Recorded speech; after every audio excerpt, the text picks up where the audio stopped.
One Championship မှာဒုတိယကြိမ်မြောက်ပွဲထွက်လာအောင်မဲ့စလိုင်းထန်ဂီရှိန်အားလုံးပဲမင်္ဂလာပါ Knockout Punch ကနေပြန်လည်ကြိုဆိုလိုက်ပါတယ်ပြီးခဲ့တဲ့2025အောက်တိုဘာလကမှ One Championship မှာပထမဆုံးပွဲထွက်လာခဲ့ပြီး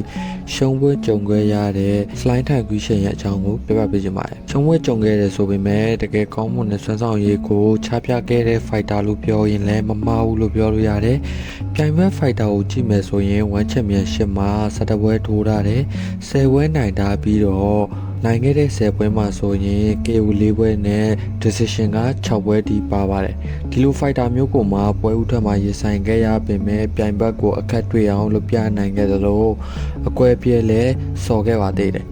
ဆောင်းချိုင်းနိုင်ကကောင်တာသမားဆိုပေမဲ့သူ့ရဲ့ response အနေနဲ့ကောင်တာခြေကန်ချက်တွေကသိကြတယ်စလိုင်းတန်ကွီချိန်က fighter ဆော့ရတယ်ဆိုပေမဲ့ခြေကန်ချက်တွေမှာအားနည်းချက်တွေရှိနေတာကိုတွေ့ရတယ်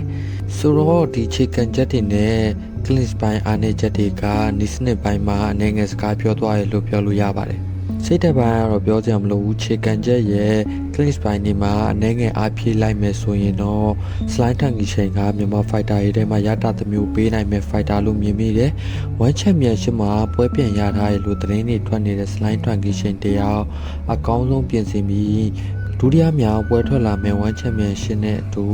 နိုင်ပွဲရယူပြီးမြန်မာ fan တွေအားပေးမှုအများကြီးရပါစေလို့လည်းဆုမွန်ကောင်းတောင်းပေးလိုက်ပါတယ်ဆိုတော့ဗီဒီယိုလေးကတော့ဒီလောက်ပါပဲအဆုံးထိကြည့်ရှုပေးရတဲ့သူတွေအားလုံးကိုကျေးဇူးအများကြီးတင်ပါတယ်